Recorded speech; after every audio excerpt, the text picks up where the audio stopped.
You're on. Okay, here we are. Yep. Welcome to FarFar Shop. This past weekend, we went to a car show. It was at McPherson College in McPherson, Kansas. It is a phenomenal event, and it culminates and brings together the students and area cars and cars from all over the country, actually. But this year was a special event in that it was the 50th anniversary of the Automotive Restoration Program. It's the only college in the United States that offers a degree in auto restoration, if you're not familiar with that. Here's the poster of the event. So it was their 50th, and a gentleman by the name of Gaines, known as Smokey Blue, started the program in 1976, and it's been ongoing and has developed and has become quite a nationally recognized college program.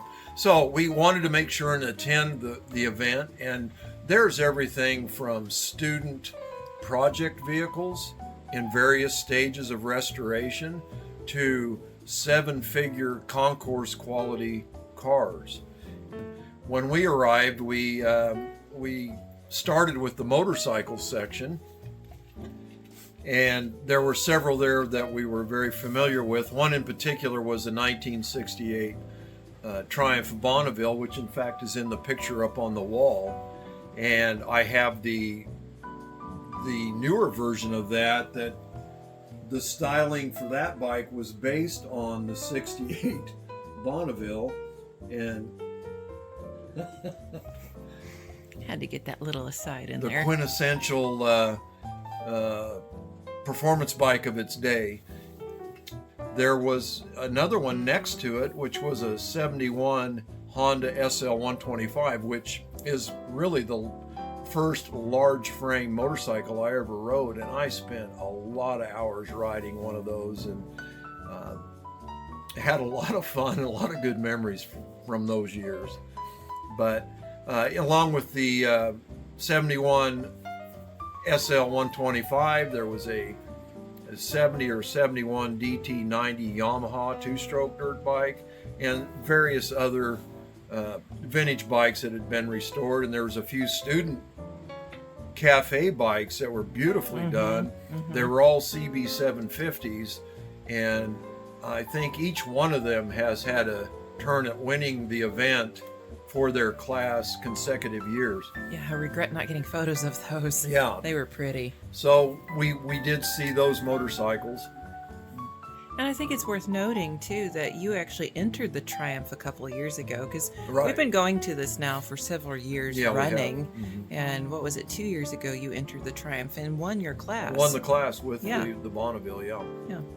So we've participated in it, and last year we had our 1980 MGB in it.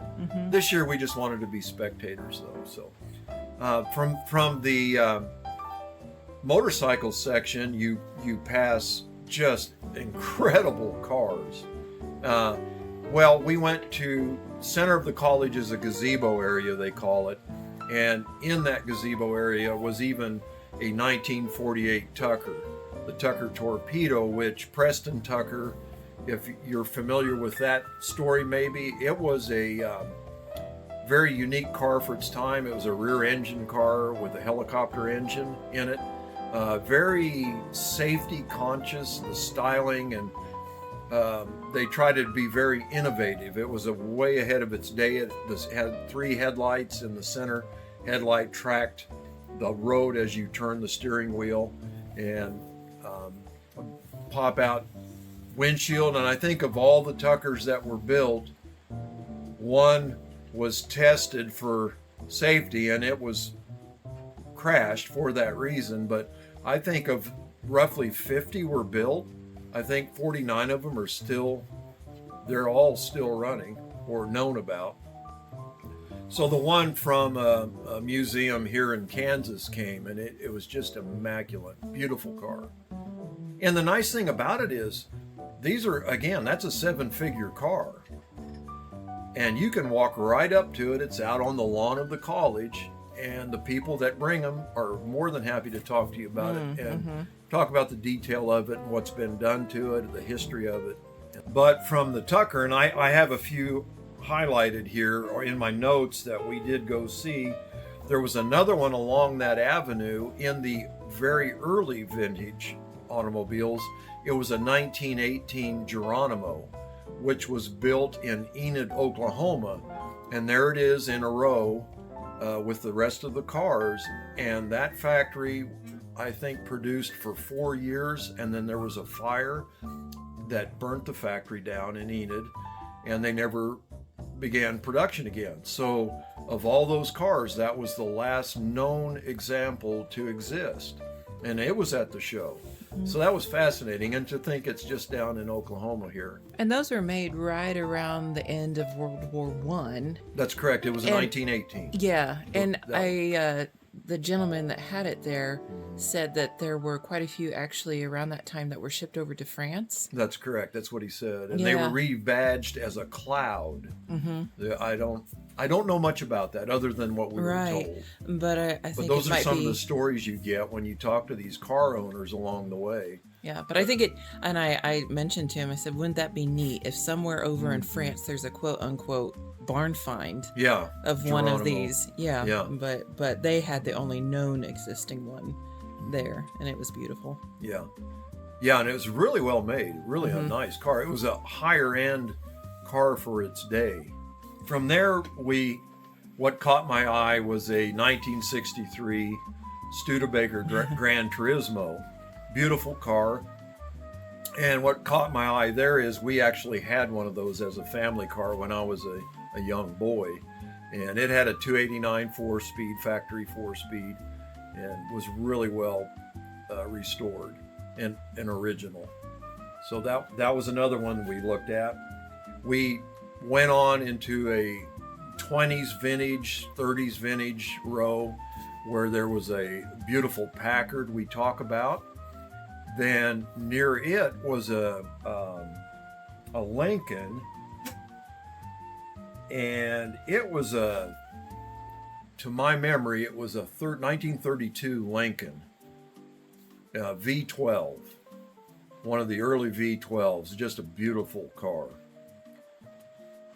There was just down the line from it was a 1928 Stutz BB, which I heard later from a student that one won an award. And that was the first show it had been in. A gentleman from out west, I think it was California, had brought that car. And it was just beautifully restored, but what an example of automotive design and craftsmanship. The dash had all been redone. Everything was redone, and the dash was beautiful walnut with inlay in it. And the gentleman that did that, the woodwork, who actually works on a lot of vintage Bugattis, this was the first one that he had done of a Stutz, and he did that inlay work, and it was exquisite.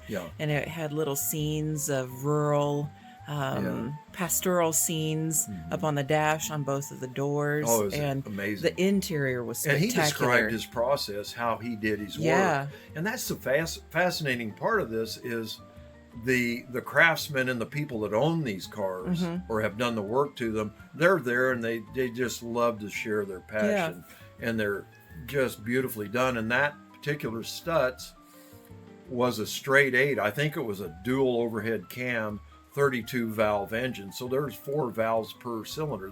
This is 1928, so it was just a remarkable car for its day. A very expensive car for its day, but just extraordinarily well made, and just it's a rolling work of art. It really is, as a lot of those cars are.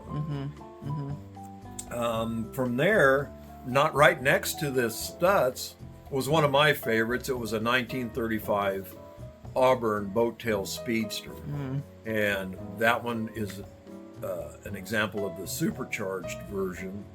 And the placard on the dash, they took them out and test drove them. They're guaranteed to run 100 miles an hour. For 1935, that was fast. Because you think of the highways or the roads at the time, 100 miles an hour was flat moving, and so it was well ahead of its day, and it came out of that Auburn Cord Duesenberg pedigree. And the styling of it is just beautiful. From there, just down the line again was this extraordinary 1952, and you wouldn't think it was a 52, but it was a Ghia-bodied Chrysler. Ghia is an Italian designer, and several of they were known for doing the body work for American manufacturers, special one-off, specially styled bodies, and this one is a really beautiful example of it. It's just jewel-like, and it was so far ahead of the styling of the time. Yeah, that one I think was definitely my favorite. Yeah, and the Stutz were kind of hand in hand for their own reasons, and even the one of the young guys that owned one of those motorcycles that you had made a connection with a couple years ago. He's there helping out at the show, and he even made sure to point that one out and say, you have to go look at that one. Yeah, and we did, and he was right. Yeah, absolutely. It was just absolutely gorgeous.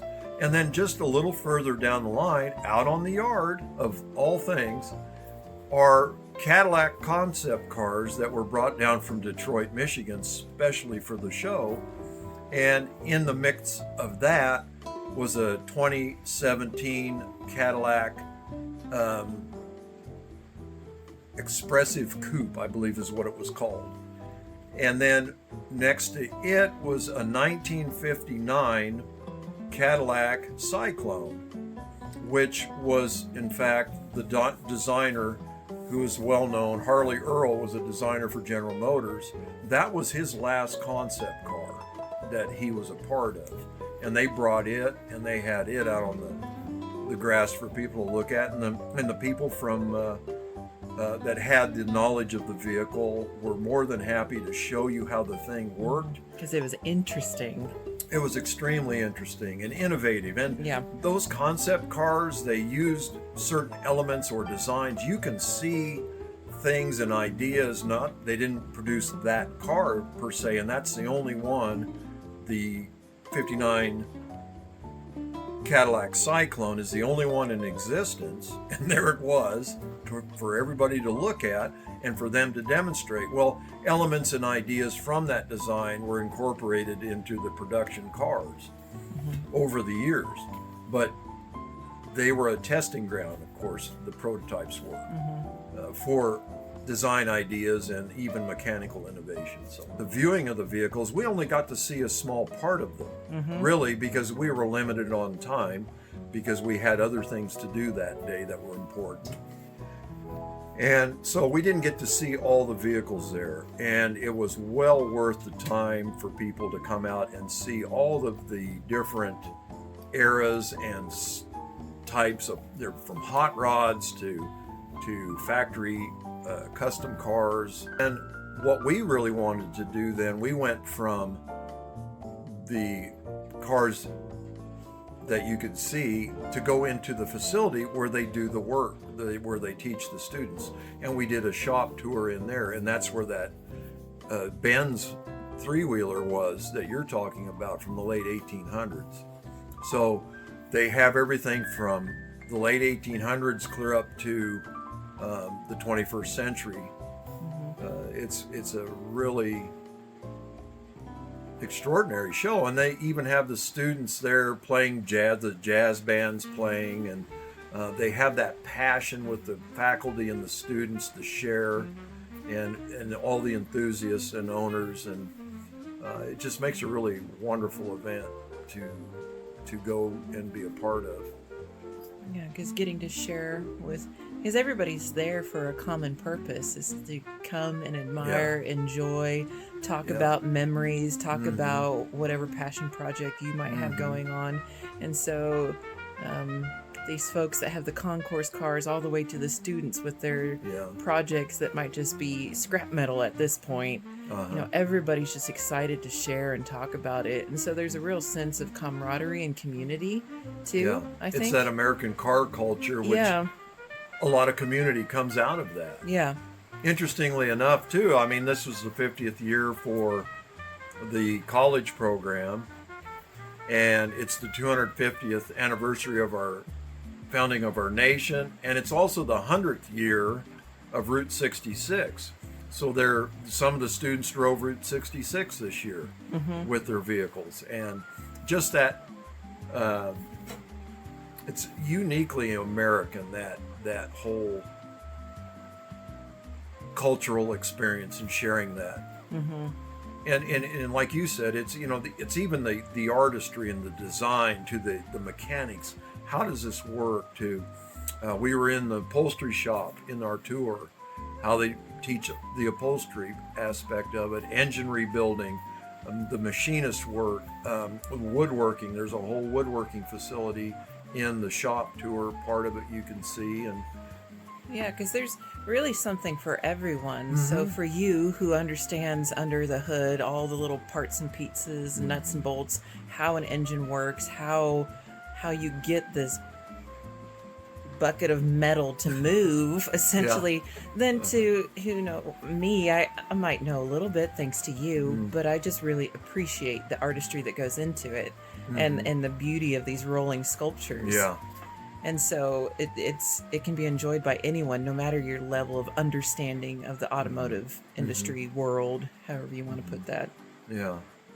Another fun one we saw, if you'll remember, in our shop tour was the little BMW Isetta, the mini car, or the micro car from that.